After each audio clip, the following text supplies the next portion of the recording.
Hello and welcome back to Red Heart Tarot. So today I wanted to do a flip through of the Synesthesia Tarot. This is an indie deck that you can get on their website and Etsy, I believe. I got it on Etsy. It comes with this book and it's a really great book. So this is the Synesthesia Tarot. Wow, this is the Synesthesia Tarot by Jenna Walker. So, if you get the bundle, which has the deck and the book included in it, you also get this cloth and you also get a pin. It's either with this logo or with the logo on the death card. So, you also get this bag with the bundle. So here is the box and the deck. I didn't get all of them. There we go. That's what the box looks like.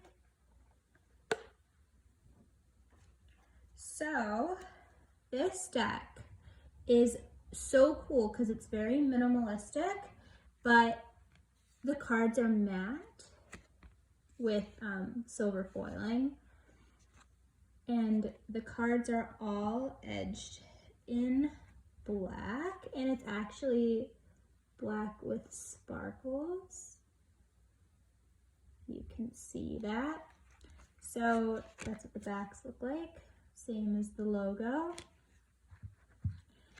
And these are the cards. So they also have, it says matte finish on the website, but it's also kind of rose petal-y. It's not fully matte, but it's not fully rose petal. But it's this really soft, nice texture that doesn't hold fingerprints, which is really nice.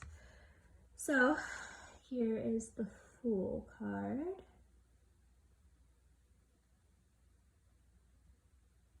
So like also all of the cards, they still have elements of the Rider-Waite. So we see in the Magician, all of the suits are here. And so it's a mix of that silver foiling and white printing. So here we can see it's just the border, the title, and the moons in the High Priestess that are silver foiling. And all of the major arcana have kind of what look like stars. All of the suits are color coded. Here's the Empress. And we have like a little pomegranate right there. So wands are red, cups are blue, swords are purple, and pentacles are green. But all of the cards have this very, I love the Lovers, have this very simplistic look to them. But they still have symbolism, so you still know what it's referring to in the Rider-Waite. It's just very minimalistic.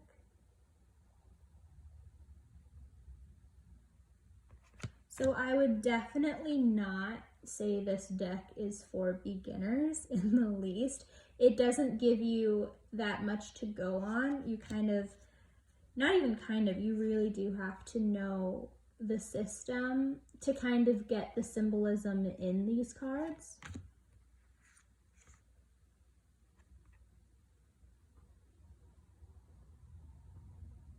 So I would think of these as more of an intuitive, kind of more advanced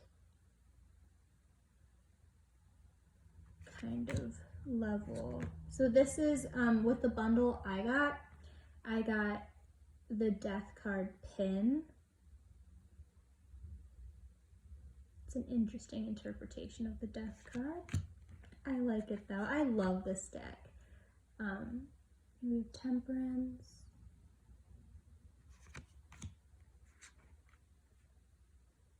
The Devil. And the silver foiling is so reflective that like sometimes in certain lighting it can look gold, but it is silver. And even though these have minimalistic detail, there's still detail in the cards. You can tell that every card was very thought out of how she would portray the meaning very simplistically.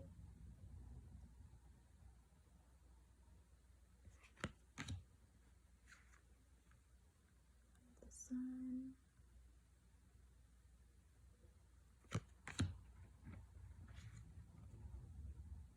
Judgment.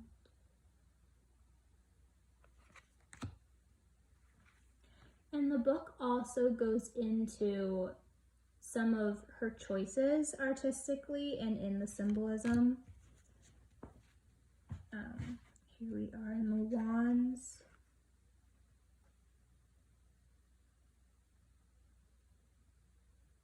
So like I said, Wands are red, Cups are blue, Swords are purple, and then Pentacles are green. And it's nice because it's not just the outlines that are different colors. Everything is very cohesive because of the same design aesthetic, I guess, style. But the colors really pop out at you with their different energies, which is nice.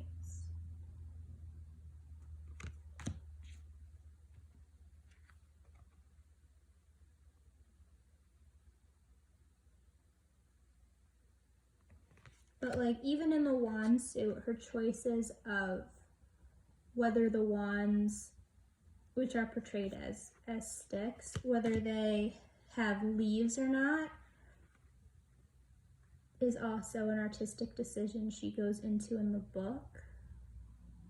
And it talks about, from what I've read, the maturity of the action or idea.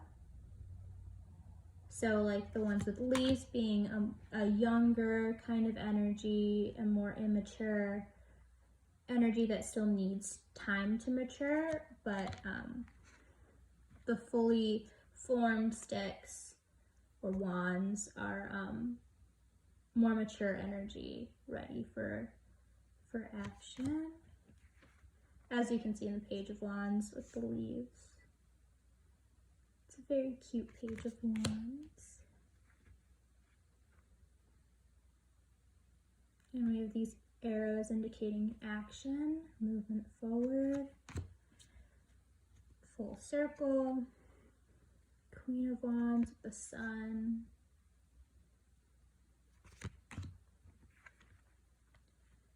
King of Wands,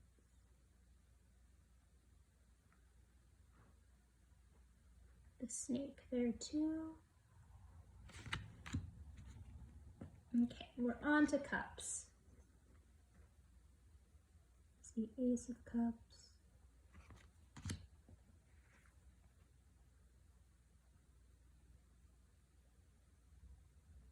Two of Cups, Three. So in this line work, we can see the connections as in friendship,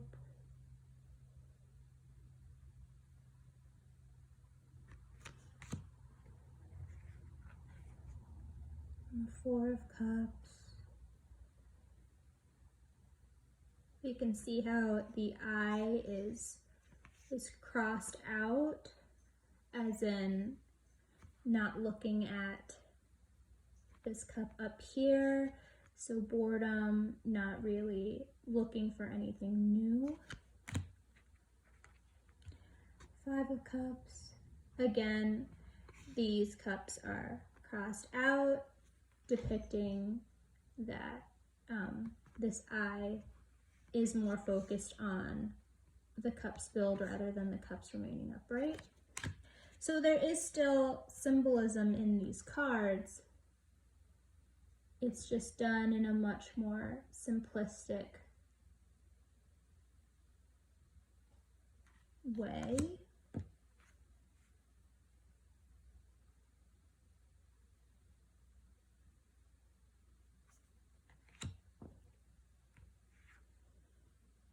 So especially like even with the Eight of Cups, it's still Rider-Waite in that you see there's the moon right here and then this little triangle with the mountains in the background. So it's still, you know, seeking fulfillment, you know, with this moon doing this at night, searching the subconscious, but it's done differently with the same meanings.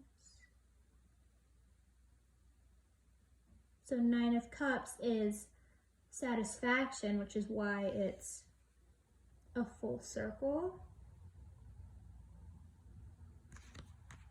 But Ten of Cups, we can see, has this cup next to the little house, indicating emotional satisfaction around family, a happy home life, emotional fulfillment. The Page of Cups. Oops. Knight of Cups.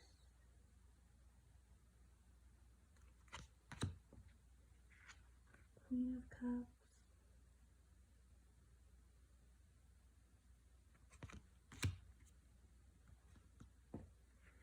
And when I talk about the cards, this is their meaning to me, not necessarily the meaning that Jana Walker had in mind. Just keep that in mind. I don't want to portray her cards in a different way that she intended them to be, but I highly recommend the book. It does give insight into the meaning of the cards, what she meant the cards to mean, and why she made certain creative decisions. Like I said, swords are purple. The Two of Swords, which is traditionally depicted blindfolded. We see that the swords cross out the eye, and there's the moon right there, just in the traditional depiction.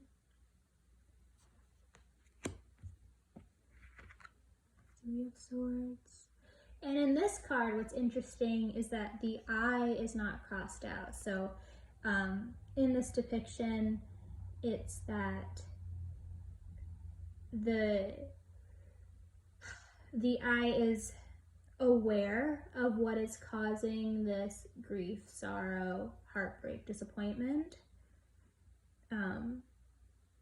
So it's not just that you're experiencing this, it's that you are aware of what is causing this, what is causing you to experience this. The Four of Swords. Five of Swords.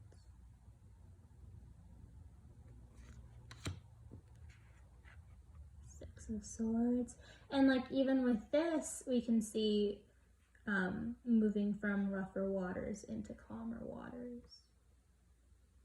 So I just think that the way she depicted the meanings of the cards in such a simplistic fashion is just really cool, because that symbolism, there's still things, okay, although this is a very minimalistic deck, there's still things in the cards to draw from.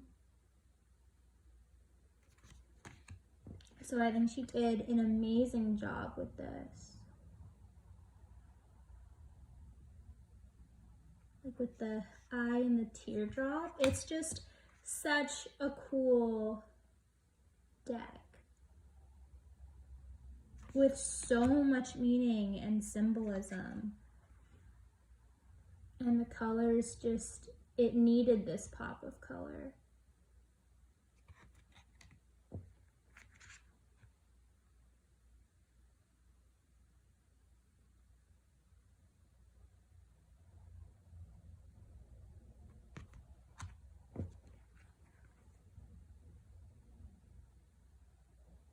Queen of Swords, and we have this little snowflake right here.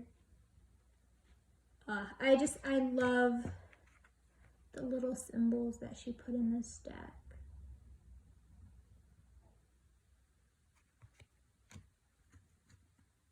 Okay, we're on to Pentacles. The Ace.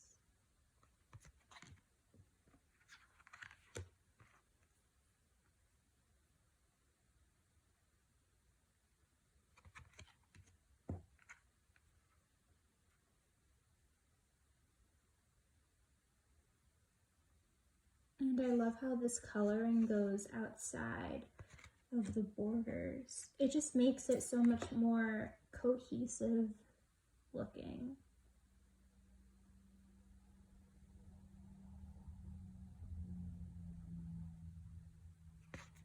Lets everything flow.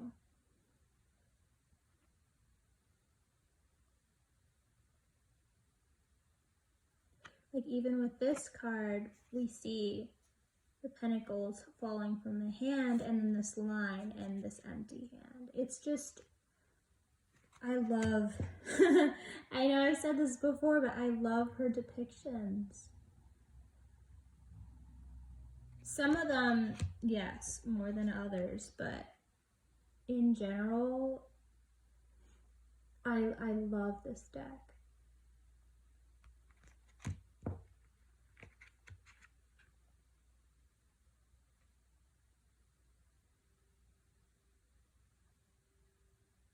I saw it on Etsy and I was like, I need it. I need this deck.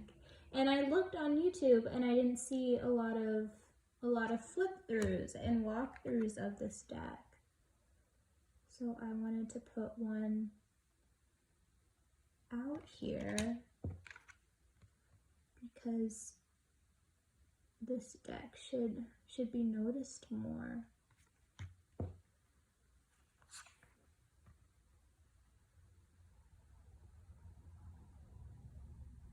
And especially for me, sometimes artwork, certain styles are not my thing, and sometimes certain faces or the depiction of cards or the way that they were, whether it's like painted or drawn, just is distracting for me. Sometimes I don't particularly like it. So especially with this deck, it's so simplistic that it's just generally likable, I feel. So this is the Synesthesia Tarot. So, yeah, that is my flip through. A little bit of a walkthrough, but mostly flip through of the Synesthesia Tarot. And I hope you liked it, and I hope you're interested in this deck like I am. You'll be definitely seeing it on my channel in pick-a-cards and other types of readings. But yes, I love this deck. I have yet to read with it or work with it. I've just been admiring its beauty. But I have shuffled it. It does shuffle nicely. The cards are on the thicker side. They're not terribly thick. They're not like cardboard at all, but they are thicker, so it does make this deck not keen on riffle shuffling.